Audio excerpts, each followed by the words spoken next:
guys, my name is Saloni Chitari. And I'm Sailee, And welcome to our podcast, Sleepover Talks, where we talk about anything you would talk about at a sleepover. So grab your sleepover buddy. And your blankets and your pillows and your snacks. And let's get started. Yep, let's get started.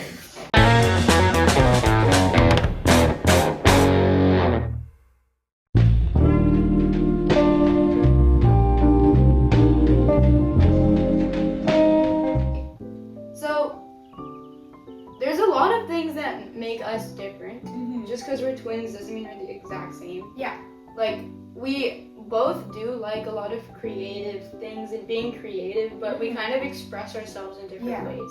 And I think it started as us always doing the same things together, but then it like branched into us being very interested in different things. Yeah. Like you're more interested in the video production, writing scripts. And we used to like make videos and things together, especially during COVID. But then I think I stayed on the video side. And I got more into writing like long form stuff. Yeah. I published my book.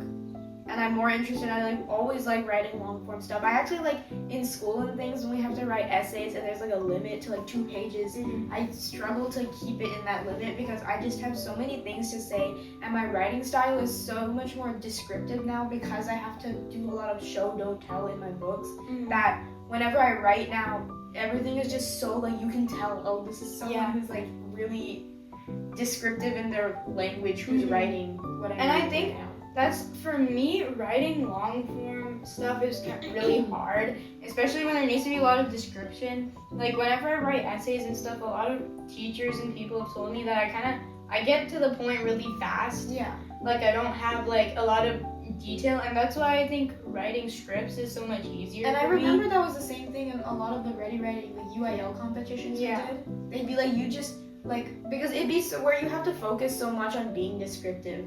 And then your thing was that you always got straight to the point. Yeah. So it's not necessarily that you were a bad writer. It's just that your style wasn't as, like, story-like. Yeah, and that's why scripts were so much easier because I would just like write like what they wanted to say, where this takes place, and then occasionally I would have to write description, obviously, but it's not as much as if I was writing a book or something. And then because for your description, it goes as far as just like writing like exterior. you have to do description too, like I like to write character descriptions, like what they're feeling and things like that, because whenever you're acting it out, like you want some. Obviously, you can take like actor liberties or whatever, but you want like some guidelines to follow, because also it's your character that you're writing, so you don't want the actor to just do whatever they want. Yeah, that makes sense. And then also one thing that I noticed a lot about your scripts, or at least the ones that you've been doing recently, is that you focus a lot on like the horror side of things, and you always do like thriller type videos. Yeah, I think I tried to do like originally the thing I did for AV was I tried to make it funny, but then it just kind of like naturally it just went. I wasn't trying to make it like horror or thriller or anything. It just kind of went into that. I don't know why. I mean, we had that phase for a while where we were just like last summer where we were just super into horror movies. But I don't think that's why. Like, I don't know why I think it just comes to me easier than other stuff. But no, because I don't like. Because I don't really, whenever I start writing it, I don't really reference horror movies. I just start being like, oh, and there's like you don't think monster. like, oh, I remember in like Annabelle when those people broke into the house and went to the I don't even remember watching Annabelle. Oh. So I can't really reference I'm it. pretty sure I think we watched like the Origins one. We didn't watch like the actual No, because I remember like there was the crib and the doll was there and the baby was there. The only thing I remember about that movie was when I remember the lady. I remember like the neighbor whose daughter like ran away with some guy and then they broke in and they joined some cult and they murdered everybody and then they were trying to murder like the mom and her husband and then they like got away and then there's a whole thing with their child being the doll or something. I don't know. It was I think it was like a year ago. I don't remember that at all. But yeah, so whenever I'm writing stuff, I don't reference like the horror movies. It just like starts coming to me. Do you ever think of doing like found footage type stuff like Blair Witch Project? Yeah, I do, but I don't know. It's just hard for me because Yeah, I don't know. I've never. You're really... more focused on like the camera angles and less on like how someone is holding their camera recording. Or would you rather be the person recording like watching someone? Yeah, because for me, I like it more. Like I like acting obviously because it's fun, but I think I kind of like being behind the camera more because also I'm not that obviously not that good of an actor, but also I think we're pretty good actors. Okay, sure. You should see But the also movies that I've acted in. Because I like controlling like how things look and like what the person is doing more than me doing it myself because which is what like makes a good producer too, which is what you well like and not even controlling, but I like putting you like things... having that image in your head and then being the one who like makes it come to life. You don't want to like have someone do it for you. Yeah, that makes sense. And that's kind of the same with like books because you're literally doing everything the character. You're like dictating the character. Yeah. Well, yeah, I guess basically because with a lot of the character writing that you have to do, you have to like flesh out how each character is, and you have to know every character really well to be able to do that, which is also why I think I'm better at doing that because I think I like to go into like the more emotional and like really deep putting myself into someone else's shoes version of writing. So then when I write my books, it's very like obvious, like, oh, I know exactly what this person is gonna say, I know what they're gonna like. And so I think that I just like that feeling of being able to know what each person is thinking and saying. And so then I really want to like put that into my own story. And that also goes into why when I write my book, how the reason that I wrote it is because I was feeling so disconnected and like lost in 7th grade that I wanted to be able to make these characters and these people that I feel like I could connect to because I wasn't finding it in my everyday life in real life. Which is why I even wrote that book. So even though the book is very fantastical with like the powers and everything, and, like, it's more and like the YA and like there's like a very clear audience that it's written for. Was at the beginning more for myself and to be able to like find my own self. And then I realized that this like was actually something that is like it's something. Yeah, I think that's what a lot of authors I think that's what a lot of authors like start off with, like they write it for themselves. And then when they realize that they have like a good fleshed out plan that I think other people would also enjoy, then they start being like, oh, I'm going to start putting this out for people. And I think that's also so cool because when you realize that you have something for everybody, it's because all of your characters, they feel like you, but then they can also connect to like different people, which is what I feel like all the characters in my book can do. I feel like so many different people can connect to all the characters on different ways. On different And your levels. characters all have so many different personalities, and they're all different like races and things, which I think the diversity is also another big there's thing. a lot of diversity because in a lot of books that I've read, there's not as much diversity. It's very focused on like one demographic, and like that's it. That's only those are the only people who can be interested. Which I think for you, that's like this is like kind of a spoiler, but it makes sense because it's like he brings people from all around the world. Yeah, in a way. Basically. And I think that's also the one thing I remember when in 7th grade when I was writing it. That's one thing I was so focused on doing. I even made like what's it called, Google Doc, where I had like, this is where everyone is from, this is what everybody looks like help me figure out their names. And I would search up, like, for Ace, I knew that I wanted him to be Marathi because we're Marathi. So I was searching up, like, Marathi boys' names, like last names, things like that. And then for Slate, who's Italian, I was searching all those types of names up. So I really wanted to try and be as authentic as I could, while also not focusing so much on their race being a thing, because I wanted it to be like everyday life where you see all these people who come from different backgrounds and come from different places around the world, but it's not like their personality trait. And I think that it's kind of because you made like Ace was the first character you thought of, and you made him Indian, and I think that's really cool because we don't see a lot of Indian and even like American Indian representation. You see a lot of, I feel like remember we were talking about this in Sangam with our parents, and we were saying like there's so much British Indian representation, and then there's so much like Indian Bollywood. representation, but I never see American. There's of course like there are. I would be remiss to say that there are not Indian. That's a thing that I learned. Why did you be like high vocabulary? That's a thing that I learned, and I really want. I would be remiss to say that. No, it's like an actual thing. I learned it from I don't even remember where, a YouTube video, I think. But no, I would be remiss to say that there aren't American Indian. There isn't American Indian representation in Hollywood. It's just that there's not as much as there are in other places. And there is a lot of diversity in Hollywood, but just not a lot of Indian diversity. Yeah. I think. Like, it's not just Caucasian. There's also other people, too. There's definitely a lot of other representation. Mm-hmm. But I think it's just, like, since we're in American Indian ourselves, we, like, focus in on that a lot. And we want to, like, connect with people, but it's so hard. And it's, like, it makes you feel, like, isolated and, like, oh, there's so many people. There's, like, not a lot of Indian people, like, in the world. But that's not true. Like, there's a lot. But you just don't see it. Yeah, and they all kind of follow, which, like, is great. Like, they all follow one path for, like, STEM and stuff, which is great. If you want to do that, then do that. Which is why I also think the things, like, of course, I want to go into medicine, so I'm still, like, going into that STEM pathway. But I think both of us having, like, this passion in creative arts and writing and creating stories is also so cool. Because even though it's not, like, directly we want to be in Hollywood, it's still kind of like, but for me it is that I want to be in Hollywood. But for it's like still kind of indirectly connected in that way, in like the creative side of things. I don't know if that makes sense. Yeah, what got me into no, it didn't make sense. I just want to get this point before I forget.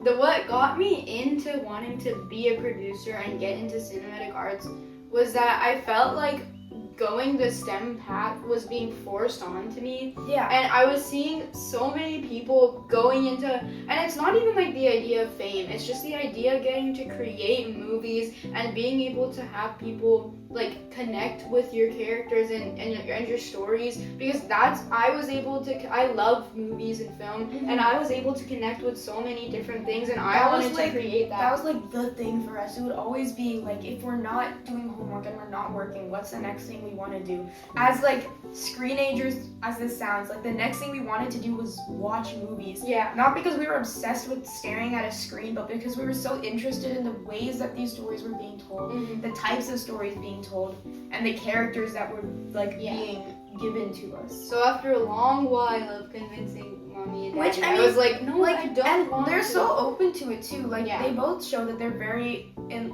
like obviously it's like been kind of some conversations were needed. Yeah. But I think they're like great parents for having that willingness to like listen to what you were saying. And obviously they're like, very supportive about it. They're like, if you can prove to me that you're gonna put in the effort to do this, then we'll help you. And also, and there's the types of things that we do too. They love the videos that we make. And they're still they're like obsessed with my book. There's still like you have to do business and stuff as like on the side, because you can't just focus, because it's such a competitive and like industry, and it's really a lot of it is based on luck a lot. Yeah. So having the business side is really important. And since our brother is in business, and it gets a lot easier because we like kind of know the path. And also it's not really, our brother's in business, so it's easier since we know the path. Yeah, like we know the path that he took, so we know the things that we have to do for business school. Oh, to get into business. Okay, I understand. Yeah. But now I forgot what I was gonna say. So I'm sorry. No, okay, well, yeah. And then speaking about movies, like, are there any types, like, specific movies that you're usually drawn towards? Like, even if you're not, like, researching or whatever to write a script or make a short film, are there movies that when you think, okay, now it's time for me to watch something, I'm gonna go, like, relax? What is the thing that you would usually go towards? I kind of go towards, like, coming of age or comedy or something. The complete opposite of the types of videos you make. Yeah, I think it's because what has been so like instilled in my brain is that you need like all this expensive equipment. Yeah. And you need so many actors and things to make good quality stuff. So you go towards indie films?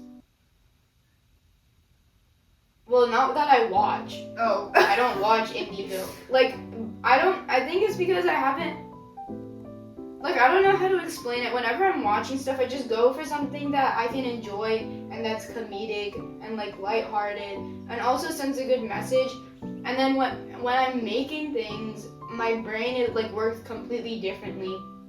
where it's like, and I know that because literally our setup is iPhone and 2 like Amazon lights and then like these Amazon microphones, so we don't have expensive equipment and things, and I think that's important to know because you don't need all this stuff to be able to express yourself, and that's what's been taking me so long to figure out. I was so like reluctant to make videos and things because I was like, oh, I don't have an expensive camera that's like good quality. I don't have like a boom mic or something, or like lav mics or something. And I think also because all of the in your AV class in school and in all the clubs, they already have like all this equipment for you. So it wasn't like they were forcing you to use. Obviously, when they give you assignments to work at home, then you can only use your phone. Mhm. But like in the actual workspace, they weren't exactly forcing you to figure out how to make all these cool things without all this. So it was like, kind of expensive it was kind of just like a material. self-taught journey.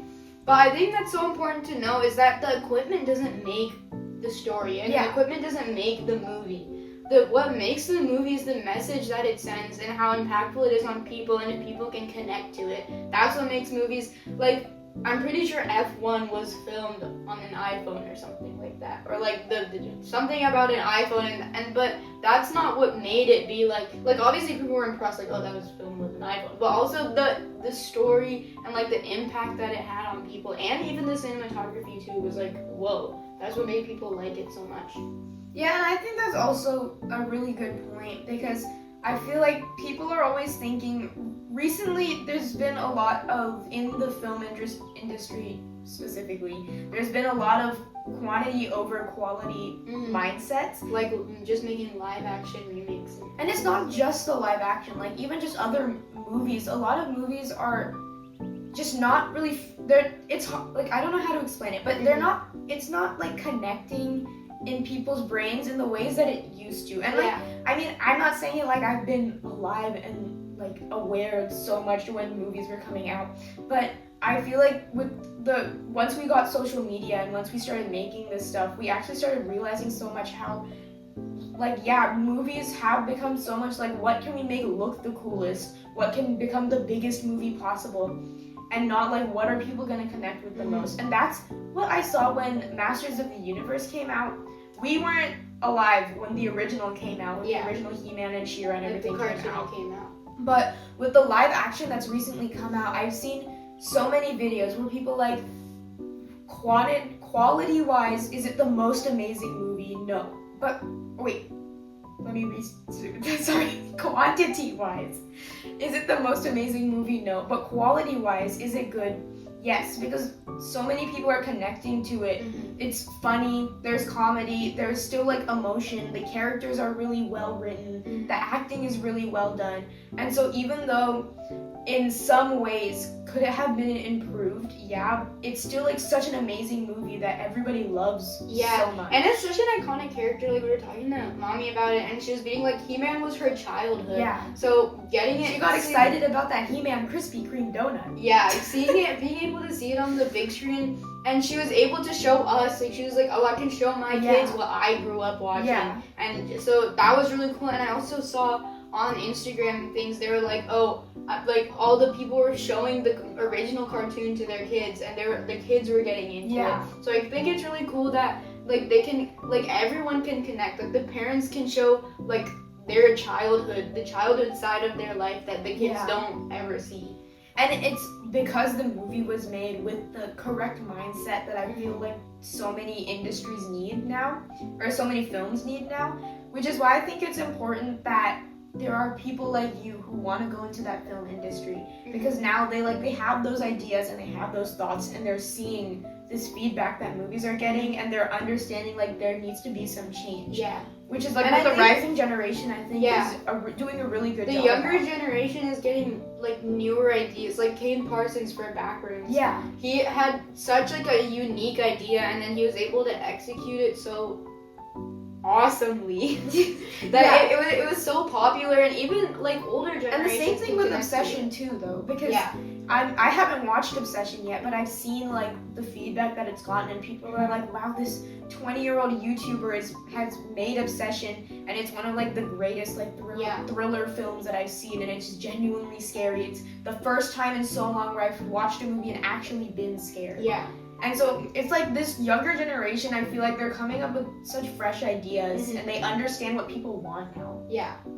And I think that kind of goes the same into books, because I think what we've both realized from talking to our friends and just reading books is that the books all kind of have the same tropes and the same storyline, and the main and the MMC look the same, and the FMC is like frail. Acts the same. Yeah. And there's so much, and obviously that's like more on the romantasy side of things, which is not what my book is about. Yeah, your book I think is so different. It doesn't fit the normal stereotypes that people have in the types of books that we read. And it takes inspiration, like your editor said, and so many other people said, it takes inspiration from like these Maze Runners and like iconic things. YA But it's not plagiarizing it. Like it's not exactly the same, but you can see where like inspiration, even if you didn't realize it, you can see where inspiration was taken and like put. And that was the thing for me, I think, because when I wrote it, when I was in 7th grade, I had just finished. I read the Michael Bay series. I had just finished like that long series. I love Michael Bay. It was such a good. They series. came out with another book. I know, and I didn't even know I want to read it now. And then I just finished Maze Runners. I was in the middle. I think I had like just stopped reading KOTLC, and so I had seen. Don't make that reaction. That book. That series. What was I saying? Oh, I had just read like all of these like obviously long series, but they were so good with the way that they described their characters and the way that they had done their world building and the diversity of their characters too. Yeah. And I was just like so like wowed by it that I wanted to do something that I could also feel that connected to. I wanted to be the one to create something like that for other people, which is kind of what you were saying about your short films, where you wanted to do that for other people.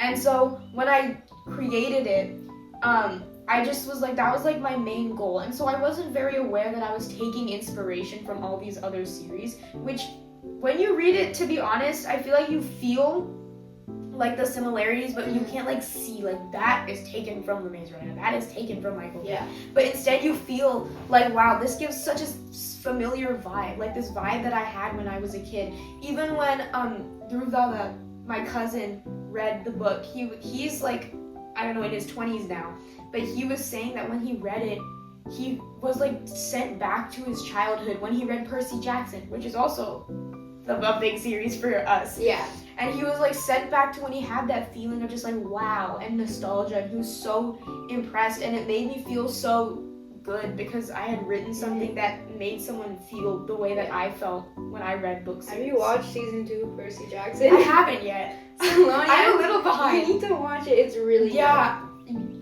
I know. And I want to. And it's like, this is like going, oh my gosh. This is also going into it where everybody in Percy Jackson, they're like our age.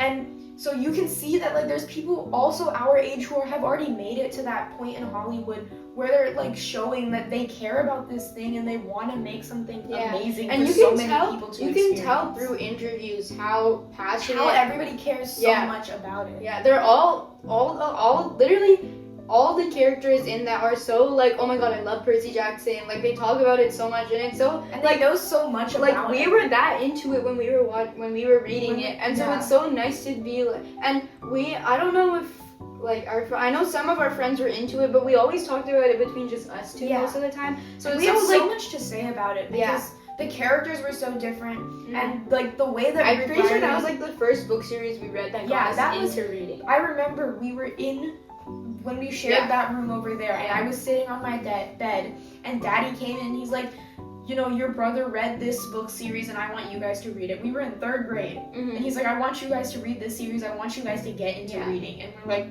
okay, I read Harry Potter, and like, this is kind of controversial. I read Harry Potter and I did not like it at all. So I don't know if I'm gonna like Percy Jackson, but okay, I got through the first book and I didn't even get through the first book. And so then I read I read Percy Jackson, and my brain imploded. I was like, this is the greatest piece of something I've ever read. And I remember when it was like, oh my gosh, I can't even remember, the Heroes of Olympus series. I didn't know that was a thing. And so I started reading, what is it called? It's called like House of Hades or something. I started reading, like it was like in the middle of the Heroes of Olympus series, and I started reading it. And it just like spoiled for me. Oh yeah. And it was like, oh, when Percy and Annabeth were in Tartarus. And I was spoiler if you haven't read the book, but I'm pretty sure you probably read the book by now. And I was like, I was like, what? When did that happen? And then I found out that there's this whole other Percy Jackson series. And I got so excited. And like, that's like, that excitement that I had was what I wanted to make other people feel with my book. And especially and I think, I was like jumping off the walls when I learned that Heroes of Olympus was a thing. And then I got into Trials of Apollo too, and I was like, I love Trials of Apollo. Yeah. And then Rick Riordan releasing the new series where he's like getting the gods to give him recommendations for college. I was like, and that came out like it came out like so a few years ago. Yeah. I was so excited. We only read the first one. We have the first one. Yeah, but I was like, this is literally my childhood. I'm getting sent back. It made me so happy. And I felt so just like I felt cool for being a part of that fandom at that point, actually being there for that release and getting to experience what everyone else was experiencing when each of the books were coming out. Because by the time we read it, all the books had already come out, and he wasn't writing anymore. Yeah. And even when like Daughter of the Deep came out, she's Indian. She's Indian. I was like, oh my god, it's me. It's literally me. When I found out that Daughter of the Deep, that the main character was Indian, I was like, Rick Riordan, you're my best friend. Yeah. Like, please. Wait, okay, this is kind of... It was so amazing. A little bit before Daughter of the Deep came out, I wrote a fan letter to Rick Riordan. I remember that. It was and I was like being a 5th grade assignment. Virtual school. Yeah, and I fully sent it to him. And I was being like, oh, if you could put me in one of your books, that would be so awesome. I remember, and we were like, I told you to write me into that letter too, and you're like, please put the two of us into the book, preferably the daughters of Zeus. Yeah, I was, okay, it's a little embarrassing, but we did write that. It just like shows how and then the book came out, and then Daughter of the Deep came out, and it was like, oh, and she's an Indian girl. And I was like, obviously, there's no way he saw that letter. Yeah, I was fully waiting for it to be like, oh, and her name was Sailee. But it did not say that. But I think it started with an A. Oh, well, most Indian names are. Yeah. But it felt like a sign. And so that part I was a little bit like, oh. But I was like, but then when I thought about it, I was like, okay. The main thing. Yeah. And then like going back to my book, that's like how I wanted people to feel. I want people when they read the book and they realize that the main character is Indian, Natura is Indian, this person's Italian. Whoa, that person is like Nordic. Oh, why did he's actually Nordic. But it's like, oh my gosh, I never see this type of representation anywhere, and now suddenly I'm seeing it, and it's coming from this young 16-year-old. And I feel like seeing all this amazing media and seeing all this passion coming from teenagers and 16-year-olds, 17-year-olds, people who are younger than us, is like such an inspiring thing, even for young adults and adults to see, because they're like, this is like the type of generation that is growing up, and the type of stuff that we have made has made these people interested, and now they're creating all of these amazing things, like the cast of Percy Jackson, like us too. We're like on that same level. I like to imagine. Yeah, sure. No, but I feel like one day we will, trust me. I think we'll get there. Yeah. I can especially sense it, I feel it, I smell it. I taste it. Oh.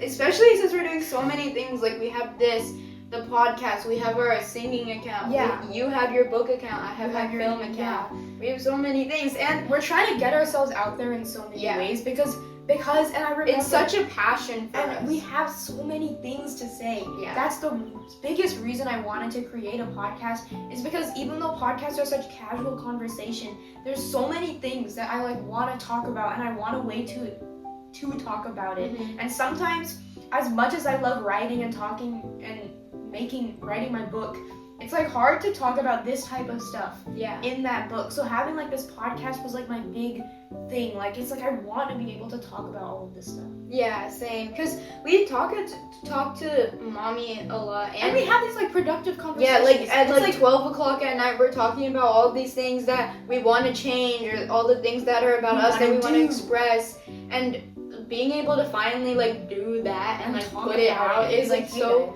refreshing, and it feels so good to get this like off my mind. Yeah, I like feel so much lighter already. I feel like I could fly away. Yeah, like a little feather. Bird. Oh. You know, Horton hears a who, and then he has to go across that like rickety. Horton hears a who.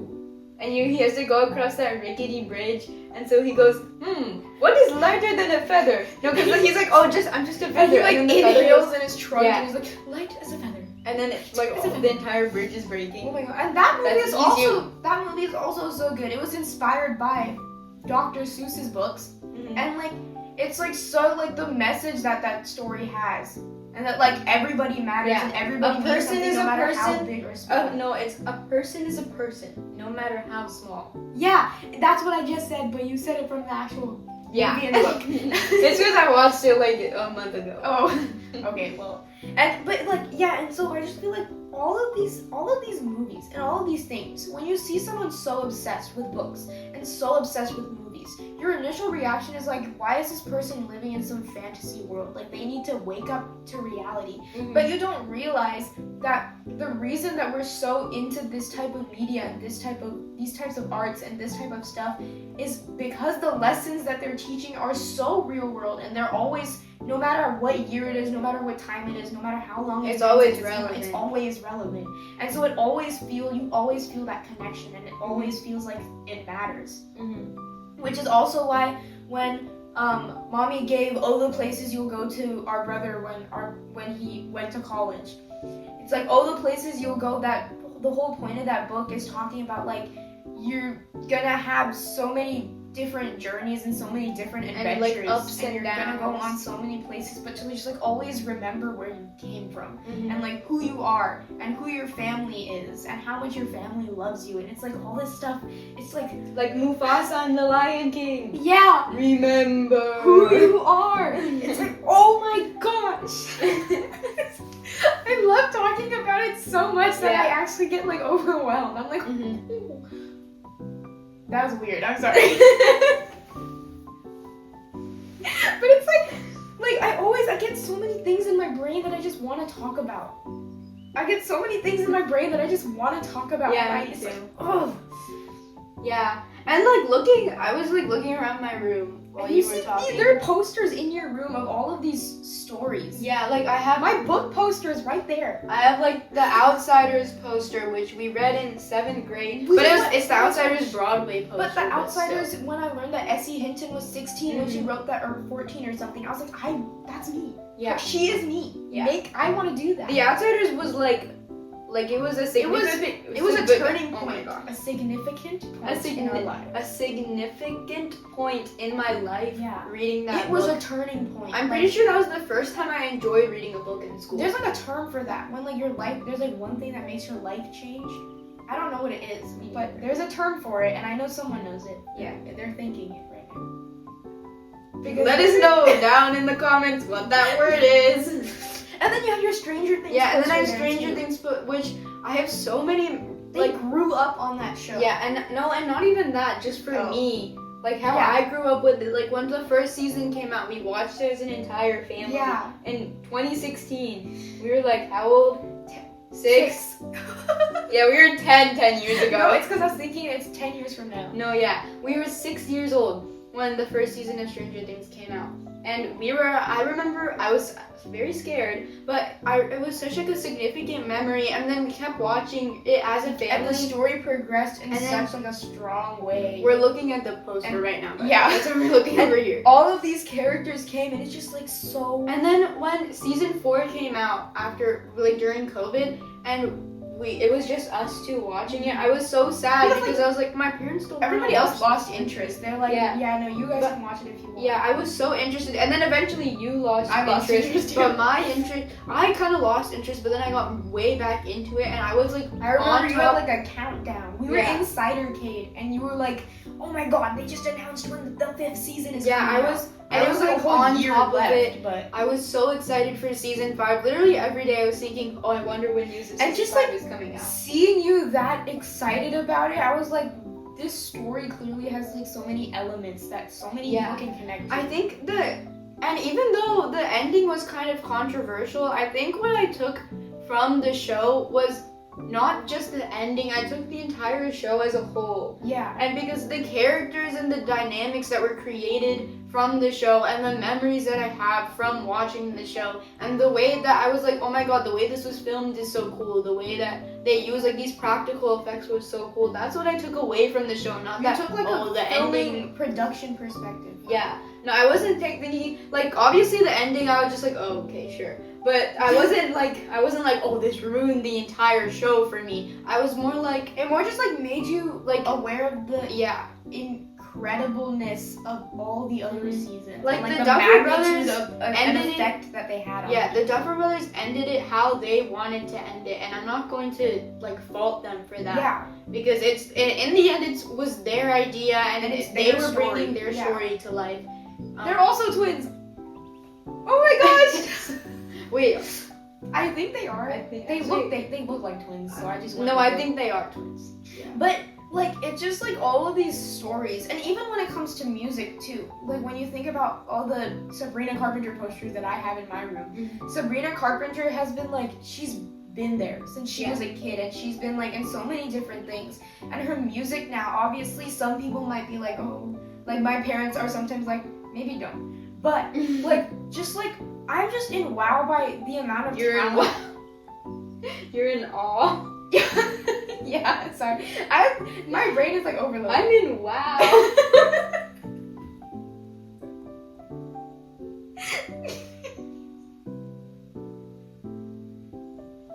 Stop it, I'm still talking. I'm in awe by how much talent Sabrina Carpenter has. And her albums. Like emails I Because she's can't such a good singer. It's not just like and like she's emails I can't send, the singular acts, and then evolution. All of those songs, they had songs that I felt so connected to because they were also songs that she wrote when she was like living her life and experiencing things. And I feel like it's so cool to be able to listen to songs and like get that. yeah. It's what with Olivia Rodrigo's new album, You Seem Pretty Sad for a Girl So in Love. Okay, you didn't have to say that. I think I know where her I new was trying to album remember is. the name. I'm getting hot now. Yeah, see, I told you we should have kept the fan on. I'm sorry. And like, okay, like when I showed you guys The Cure, the music video, the reason I wanted to watch it so much was because that song feels like so reminiscent of so many things that I've felt throughout my life, and how like she's like going through all these things, and like what was the line where like there's toxins in her bloodstream and you tried so hard to suck them out. Like for some reason that line felt so, because it feels like I'm the one there. Like I feel like there was something that was wrong and there was something that was missing in my life, and I was trying so hard to like fix it and do things and figure out something that would make me feel like I was not completely disconnected from everybody else. And it was just like that song is showing that no matter what you did, like sometimes it's just like not gonna happen, and you need to take a step back and I thought that was a think for I thought yourself. that was like a breakup type song.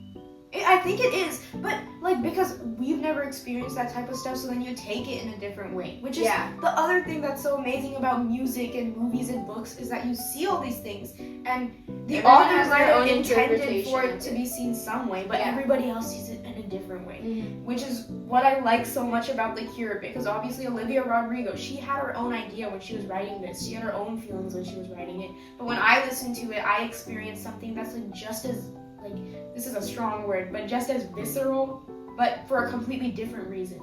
Which is like cool. Yeah. I liked how she used yarn and felt. I thought that was cool. Yeah, and her music video too I loved so much, because it felt like so like And nostalgic. like cardboard for like the guitar. It felt like the this is walls. like, it felt kind of like, I don't know if this is the way that everybody else saw it, but it felt kind of like it was like a younger version of her that was feeling all these things and experiencing all these things, because it's like she's made things out of cardboard. It's like a whole arts and crafts type thing. And then it shows her at the end where she like breaks that down and she's moving, because now she's grown up and she's realized all these new things, and she's seen all these changes, and it's time for her to like move on and go somewhere else and experience new things and find herself, which is like what I want to do with my book and the things that I write. And like even if it's through like all of these, I feel like I'm talking a lot. No, it's okay. Oh No, I'm interested. And I feel like in my book, I always want to do, like Mira, who's one of our friends, she read my book and she was explaining to me how there's just so many plot twists, which doesn't take away from the story at all, and she loved the plot twists. And in my brain, when I was reading her text message about that, I was thinking I didn't even realize that I put so many plot twists into the story. But I think the reason that I did was because, like, as dramatic as it is, I really liked. Keep going.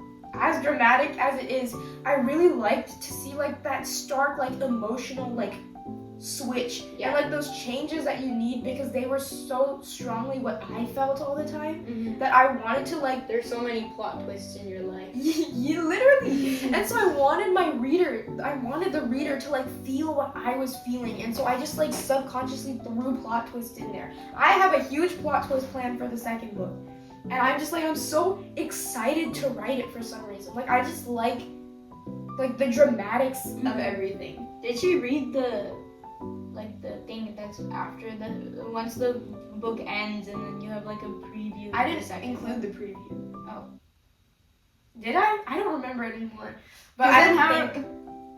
Okay, I'll talk to you about this later because I don't want to spoil anything for anyone that's watching. But like, I just feel like the dramatics of everything is just so. I don't know how to explain it. You like dramatic things. I like dramatic things. Yeah. And I think we also realize, like, in movies, we like when there's plot twists. And we like whenever something, like, super intense happens. And especially when it's to a character that we've that's my favorite character. Like, connected to. Whenever something happens to that character, we're like, yeah. Oh my God, yes. Because I want to see, like, how did these writers and these producers and these actors go about it? How are they making it so that it doesn't feel random, but it feels like it was supposed to happen, and the reader and the viewer can see this happening and be like, yeah, that makes sense. Like, that should happen because they have a right for that to happen. They have a right for that reaction. And to have that reaction, I mean. And so I'm kind of lost. What are you talking about? Like, you see... I don't know what's going on. You see all these plot twists. And then you, like, there's so many movies that I've seen where some crazy plot twist happens or some crazy ending happens, and everybody, there's like an uproar, and they're like, I don't understand why they did that. They shouldn't have done that. Or they should have gone one step further. Like, it looked like they were trying to make something dramatic happen. Like Stranger Things? Sure. But they were too scared to go, like, full send. And so when I see these types of plot twists happen, I want to see how the readers are reacting, how the actors go about acting, making their characters experience this plot twist, how the writers wrote that plot twist. Because I want to know, like, I want to know how they're making it seem real. Because there's so many points in my book where I wrote something and I was like, in my brain, this makes sense. In my brain, this is what's supposed to happen. But when someone reads it, they're going to read it and be like, in real life, this wouldn't happen. In real life, this makes no sense. So I would like to know, and it's, like, helpful to me as a writer to see how they make it make sense. Because then it feels so much real and it feels so much more impactful. Oh, for me, I was just saying I like when the plot twists happen because I don't really care how they make it happen, even if I'm like, okay, so I don't think that actually happened in real life, but it's like part of the story, so I don't really want to be like, but I was just saying that I find it interesting, especially when it's something that happens to a character I like. I'm like, whoa, this is so crazy, this is so much fun. Yeah, but that means that when you feel like that, it's like still like a pretty well-written character, and it's still a pretty well-written story because you feel connected to them in that way where you're like, I want something to happen. Because it's like, it's kind of like where you're seeing yourself in this character, and sometimes you can feel because we've talked about how sometimes we feel like our life is just so static, and there's nothing that happens. Static. It means like there's no change. It's like a static character. And like there's no change. NPC. Sure, yeah. And we feel like there's nothing happening. So then when we see that there is this character that we connect to so much, we want something to happen to them no matter how dramatic, because it makes it feel like we are experiencing something else and something different. Yeah. And I think a lot of people can connect to that where they feel like, especially when you have as embarrassing as that sounds. When you have like such a routine where it's like wake up, go to school, come home, do homework, go to sleep. Yeah. Wake up, go to school, come home, do homework, Which go to sleep. What every person in their life experiences. Yeah, but I think like I just like I'm so tired and I want Yeah. to like get out of that like status quo and like go and like I want to like sure like people who are going to work, they still have that like routine, but hopefully they're doing work that they like. Yeah. So because for school you're doing so many things where one thing is only something you like. Like AV is the only thing that's relevant to what I want to do. Everything else is like, okay, I just because you have to do it. yeah, I'm doing this because I have to do math. I have to do chemistry, but I'm not gonna use it in my life. Math I probably will, but chemistry I'm never gonna use in my life. Yeah. So like I'm always just like, okay, I don't know why I'm here, but like they make it. You need to know it.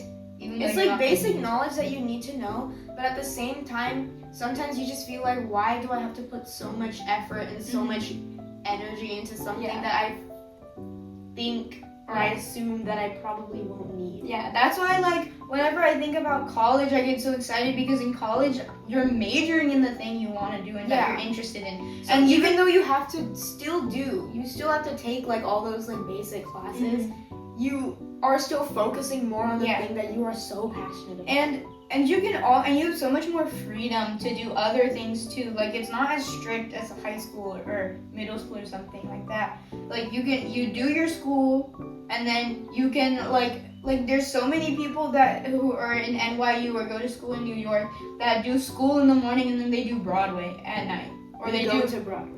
What do you think? They go to Broadway or they act on Broadway? They act on Broadway. Like there's people that have acted on, or there's people that do school and then they also act like in shows and things. Yeah. So they have so much more freedom, and obviously it's a lot more harder than if you were just doing school. But the point is that you get so much more freedom to do other things that like shape who you are as a person, and not your entire personality isn't just going to school and doing homework.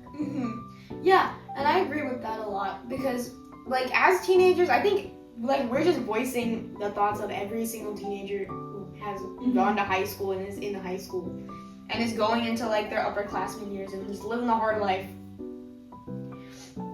Yeah.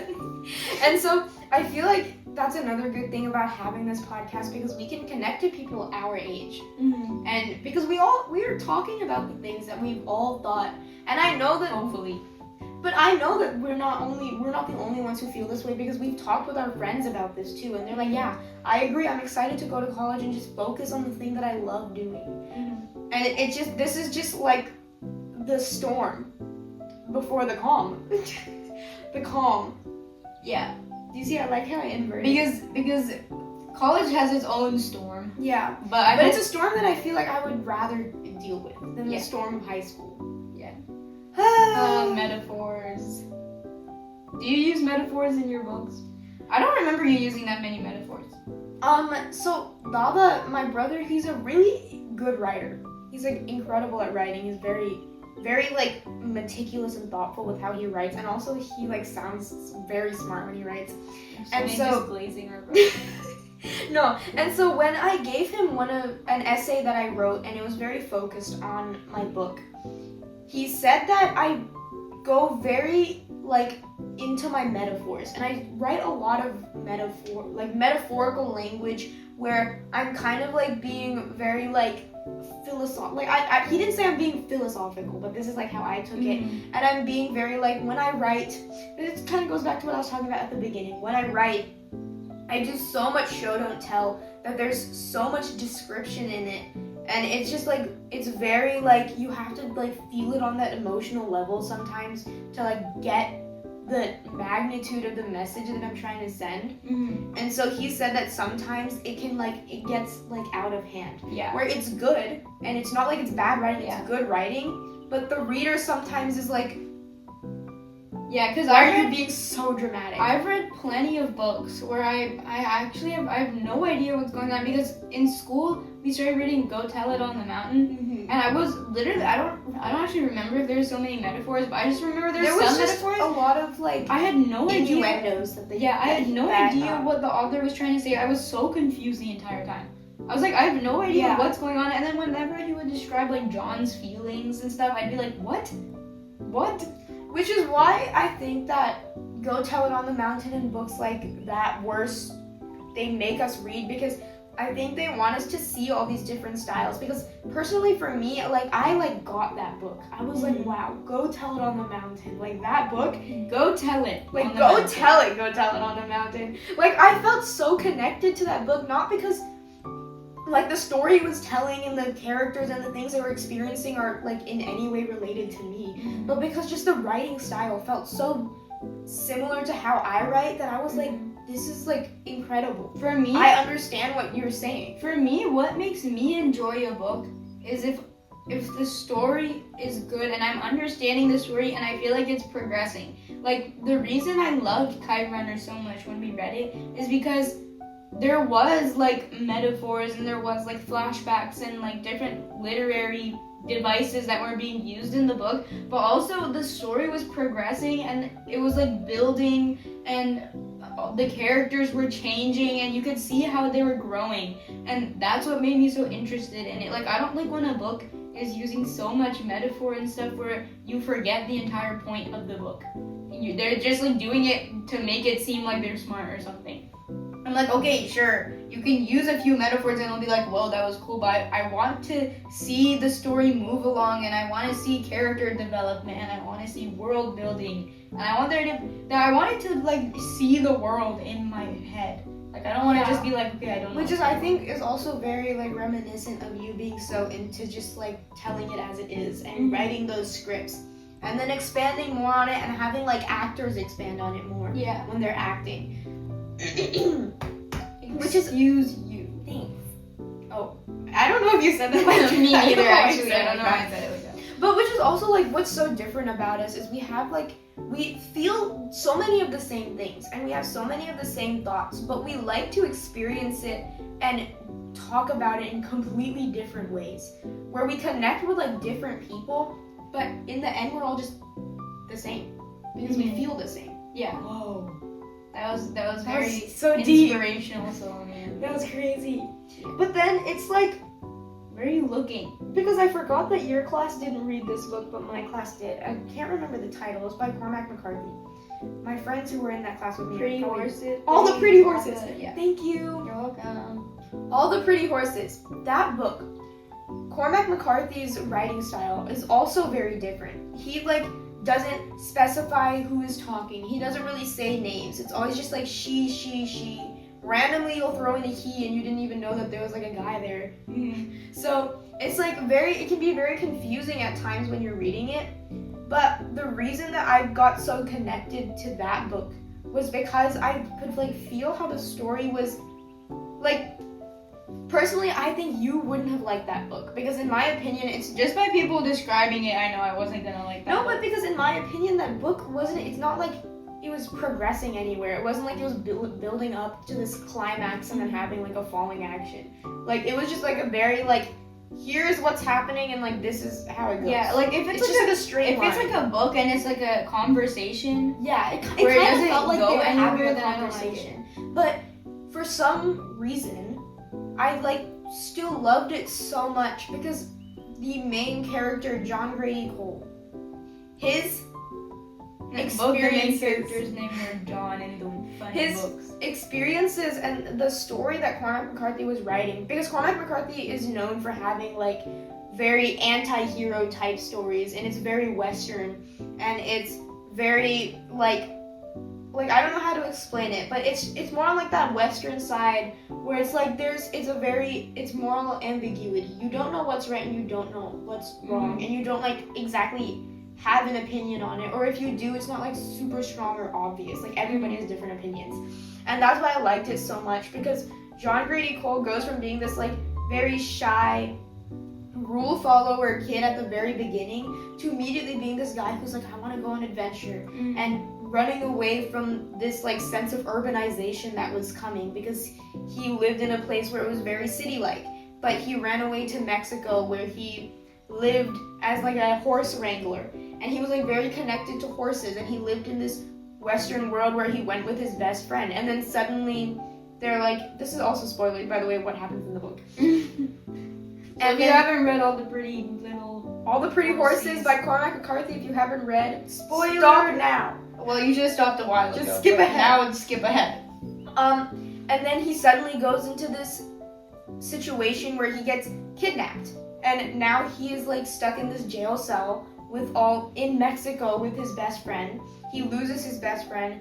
He gets stabbed, and then he like slowly bleeds out, and then he gets saved by like someone in the jail, and then his best friend is also in the jail, and then they leave. Like, I'm not explaining it well, but the way that the story is written is so just like you feel like the emotion that he's feeling, and it's kind of cool to see like how this story can be written in such a different way with so many different themes that are so unique to the story.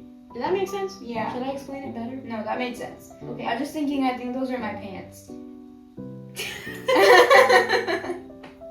What the heck? Sorry, I was like, wait, I think my closet. hey, those are my pants. But yeah, so like all these books I've noticed that we read in our sophomore year. Same thing happened with Macbeth. Is I heard a lot of people in our class Saying they didn't like it. saying they didn't like any of them. And But I liked was it. taken aback, to be honest. Because I was taken aback. I was taken aback because I loved every single piece of art that we read for so many different reasons. Because this is like the writer in me talking. But I love so many of the different ways that they wrote the books. They were all written in completely different ways. There were completely different lessons that you learned, completely different characters, but it all like made sense in my brain, and I felt connected to at least one of the characters at some point in the book. I really liked Antigone. I really liked Macbeth. Yeah. I really liked To Kill a Mockingbird. Yeah. I didn't Oh like. my gosh, I love To Kill a Mockingbird. I didn't really like Go Tell a Mountain, as you know, and I really, really, really, really liked Kite Runner. So I liked everything reread in here. I love ELA so much. Me too. The only part I don't like is when I have to write, but the reading part I really like. I love when I have to write. I was telling, we were on that call. It was like the four of us on that call, and I was watching a show, and they were given this assignment to write an essay, and the essay was just like write an essay on a family member, and I was like, I want to do that. Like, I didn't even have an idea in my brain at the time of what I wanted to write, but just the idea of writing something, it always makes me so giddy. Like, I want to write something. Yeah. Like, even if it's not a continuation of my book, even if I'm not building on my book, I'll go and I'll be like, can I write some essay? Can I write something that's like related to my book? When I was writing the first book, okay, I was like, I really want to write something, but I'm not in the mood to continue the first book. So then I went and I made like a 3-page long like document explaining and giving descriptions of every single power, of every single ability that all of my characters had. Because there's always something that you can tell with writing. And even if it's not like the main passion project that you're working on, you can still say so much with it.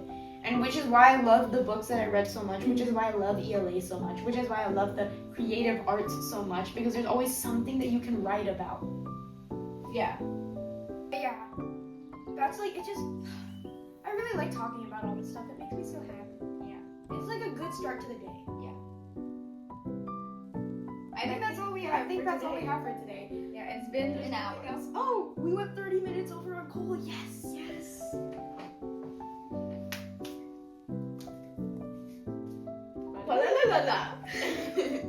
Big Hero 6. Another really, really good movie. Okay, this conversation is actually gonna go on like forever. So We're gonna Big Hero stop 6 here. is a great movie. Yes, But you should watch it. thank you guys so much for watching. You can find us on Instagram at Sailee Chitari. Or at Saloni Chitari and at Saloni Chitari. If you want to follow me more about my book, I'm always posting things on there. I am actually writing the second one, and so You want to say what the name of your book is? Oh, it's called The Vessel, the First Chapter. You can find it on Amazon for a physical copy or Kindle now. Yes. And also, please, if you would like to follow me on Instagram at saloni.isms. Yes. We'll write it down. And if you want, I'm kind of not active on it, but I'm planning on getting more active on it this summer. If you want to follow my film account at Sailee.studios. Yes. And we also have, and this is all on Instagram, by the way. Yes. We also have a singing account called @Sailee and Saloni _MP3. So take a look at those if you would like. All of the follow us. creative arts things that we were just so obsessed with. Yes, and maybe we'll start an Instagram for this account too. Who knows? Who knows? But yeah, if you have like things that you want us to talk about or things or comments on anything that we talked about, please put them because as you can Let tell, us know. we're just so interested in everything that we talk about that we want to know We what want- other people think. We want to make other people feel seen, and we want to have other people be able to connect to us and feel like you have a friend. We are your friend. Yeah. So yeah, I hope you enjoyed Sleepover Talks, and we'll see you next time. Bye. I'm sleeping now.